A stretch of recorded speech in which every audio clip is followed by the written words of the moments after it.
It was the summer of 1590, and the city of Kyoto was alive with the hum of activity. The streets bustled with merchants, samurai, and monks, all drawn to the city by the Sengoku Jidai, the era of warring states. The country was fractured, divided between powerful clans fighting for supremacy. In the midst of this chaos, one family in Kyoto remained remarkably untouched by the constant battles, their influence quietly growing, the Sakai family, wealthy and powerful merchants who had built their fortune trading in silk, rice, and weapons. The family's heir, Aiko Sakai, was a young woman of exceptional beauty and intelligence, though she was rarely seen in public. As the daughter of the head of the Sakai merchant house, she was groomed to one day take over the family business. Aiko's sharp mind had helped expand her father's empire, and she was known throughout the city for her wisdom and business acumen. Yet, despite her success, she carried a heavy burden. Aiko's father, Nobuyoshi Sakai, was an ambitious man with dreams of power that extended far beyond the world of commerce. He had dreams of aligning himself with one of the most powerful figures in Japan, Oda Nobunaga, the warlord on the cusp of unifying Japan. In a bid to cement this connection, Nobuyoshi arranged for his daughter to marry Katsuro, a rising samurai under Nobunaga's banner. Katsuro was a skilled warrior, a man of honor, but he was also driven by ambition, just as Aiko's father was. For Aiko, the prospect of marriage was not a romantic one, but rather a political alliance. She had been raised to view marriage as a business transaction, and her thoughts were focused more on the future of the Sakai family than her personal desires. But as the date of the wedding drew nearer, she began to feel a sense of unease. Something about Katsuro seemed off. Though he was courteous and respectful, there was an air of arrogance to him, and Aiko could sense that his ambition might soon outweigh his honor. She feared becoming just another pawn in her father's game. One afternoon, as Aiko stood at the window of her private chambers overlooking the bustling market, her gaze caught a man in the crowd. He was tall, with a strong build, wearing the simple robes of a common traveler. His face was unremarkable at first glance, but there was a depth in his eyes, something serious, something broken. His presence seemed to quiet the noise of the market for a moment. As their eyes met, Aiko felt an inexplicable tug at her heart. The man's name was Ryuji, and he was no ordinary traveler. He was a ronin, a masterless samurai, drifting from place to place after his former lord had fallen in the chaos of the warring states. Ryuji had long since abandoned his sword to wander in search of meaning. Yet, as fate would have it, he had crossed paths with Aiko Sakai. Though Aiko knew little of Ryuji's past, she soon found that he had taken up work as a bodyguard for various merchants traveling through Kyoto. He was quiet, stoic, and despite his lack of a master, he carried himself with the dignity and discipline of a true samurai. Over time, their paths crossed more often, and Ryuji began to work as a guard for the Sakai family, earning the trust of Aiko's father for his skill with the blade and his calm, unwavering demeanor.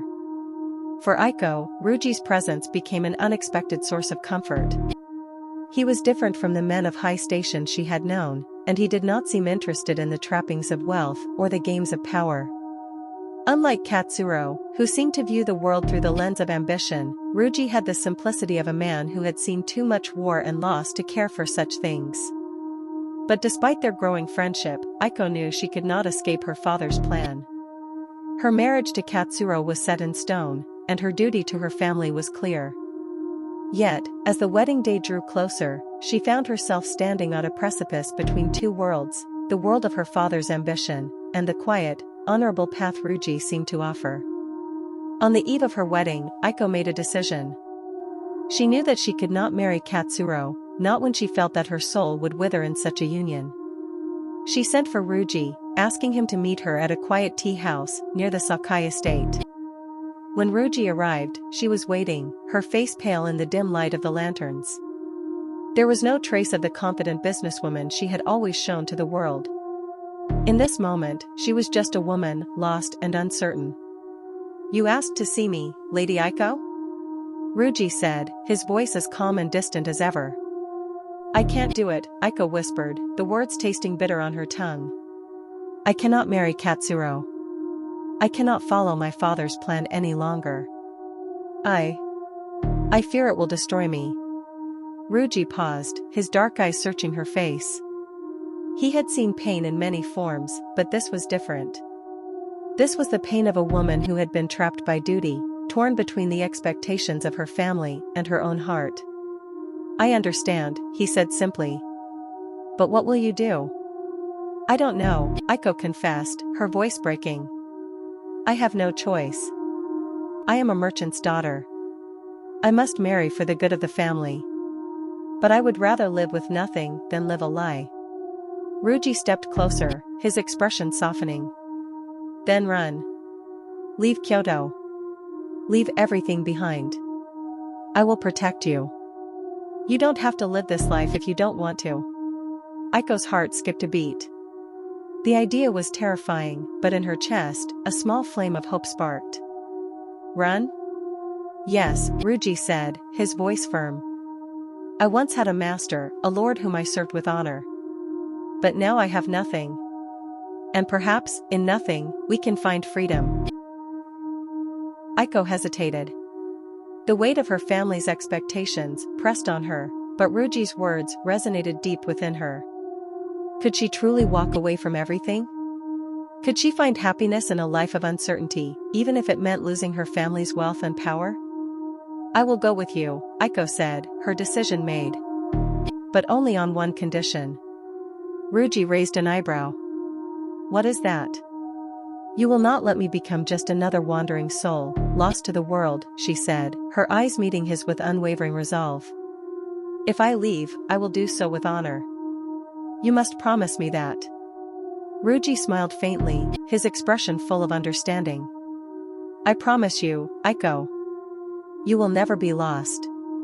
And so, they left Kyoto together, the merchant's daughter and the silent samurai, embarking on a journey that would change both of their lives.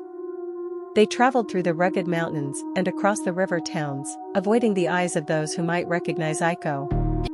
With each passing day, they grew closer, their bond forged in the crucible of shared hardship and quiet respect. In time, Aiko became more than just a merchant's daughter. She found a new life, one built on her own strength, guided not by her father's ambitions or her duty to marry for political gain, but by the values of honor, loyalty, and self-determination that Ryuji had taught her. Though their journey was difficult and filled with uncertainty, it was also filled with the kind of freedom that Aiko had never known. The silent samurai and the merchant's daughter had escaped the life they had known, and in doing so, had discovered a life that was truly their own. The end. This story, while fictional, is inspired by the historical context of Japan's Sengoku period, the age of warring states, and the changing roles of samurai and merchants during the transition to the early Edo period. The themes of duty, freedom, and honor echo the societal transformations that took place in Japan at the time, as well as the personal struggles of individuals caught between tradition and change.